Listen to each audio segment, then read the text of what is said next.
बैंकों के निजीकरण के खिलाफ सरकारी बैंक कर्मियों को 2 दिवसीय देशव्यापी हड़ताल आज दूसरे दिन भी जारी रहा।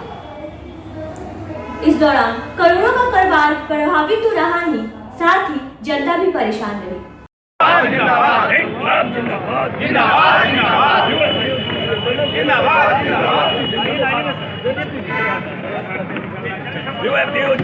नमस्कार, मेरा नाम मनीष है। आप देखा आखिर 24।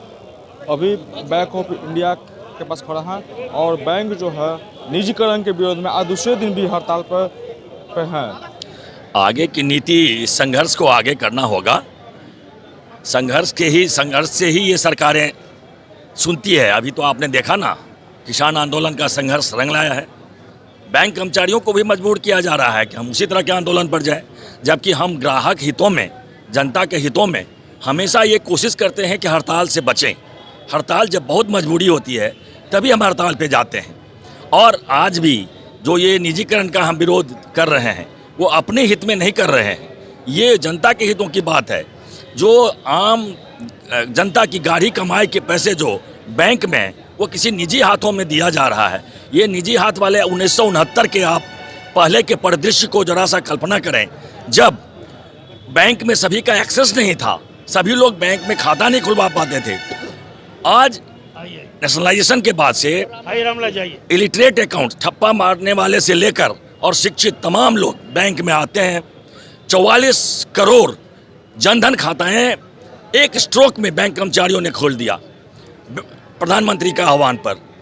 10 साल पहले जब पूरे विश्व में आर्थिक मंदी आई, उस समय पूरे विश्व में बड़े बड़े देशों के बड़े बड़े बैंक धराशायी हो गए, लेकिन भारत में हमारे राष्ट्रीयकृत बैंक अपने मजबूती को बनाए रखा और देश की अर्थव्यवस्था को कायम रखा, इसको हिलने नहीं दिया। फिर क्या रीज़न है? अभी आप देखे होंगे कोरोना काल में बैंक कर्मचारियों ने जिस तरह से सेवाएं दी है जनता को। जब सभी लोग लॉकडाउन में घर में बैठे थे, बैंक कर्मचारियों ने जोखिम उठाकर बैंक में सभी ग्राहकों को, जनता को उनका भुगतान दिया, उनके पैसे का कारोबार किया बैंक में बैठकर। फिर क्या कारण है? केंद्र सरकार की तमाम योजनाएं, चाहे वो प्रधानमंत्री बीमा योजना हो, अटल पेंशन योजना हो, जनधन योजना हो, या जितनी भी है, ये सारी बैंक के कर्मचारियों के द्वारा बड़ी तत्परता से शामिल किया जाता है। मुद्रा लोन हो, मुद्रा लोन में कितने लोगों को दिया गया, रोजगार का व्यवस्था किया गया बैंक के द्वारा। तो ऐसी क्या मजबूरी है? आप एक सवाल हम मीडिया भाई आपसे भी अनुरोध करते हैं कि आप लोग इन बात को जनता तक पहुंचाएं कि आज के दिन में हमारे जो आम जनता की पैसा है उस पर इंटरेस्ट रेट घटाकर कितना कम कर दिया गया। इतना कम क्यों किया गया है? ये इसलिए किया गया है कि लोन पर, क्रेडिट पर इंटरेस्ट कम हो, और क्रेडिट पर इंटरेस्ट कम होगा तो ये फ़ायदा वो 50,000 और 1 लाख लोन वाले को फ़ायदा होने वाला नहीं है। जो करोड़ों, हजारों करोड़, लाखों करोड़ का लोन लेंगे, जो बड़े बड़े घराने हैं, बड़े उद्योगपति हैं, उनको 0.5%, 0.05% से भी बहुत फर्क पड़ता है। और इसीलिए ये सारी स्कीमें लाई जाती है। जनता को पैसा कम दो और उनसे इंटरेस्ट कम लो। दो धारी तलवार, हमारी गाढ़ी कमाई के पैसे को उधर डाइवर्ट करो। अभी आप देखे होंगे कि कितने बड़े बड़े उद्योगपति पैसे लेकर भाग गए, विदेश में भाग गए। और क्या कर पाया केंद्र सरकार? और उन्हीं लोगों को, फिर वही उद्योगपतियों को फिर हम उनको दिए जा रहे हैं, उनके हाथों में हम बैंक को सौंप रहे हैं। तो क्या करेंगे, ये जानने की बात है। अगर इस तरह की बातें रही, कुत्ते को अगर भंडारी बना दिया जाए किसी चीज़ के भोज का, तो वो कितना सफल होगा?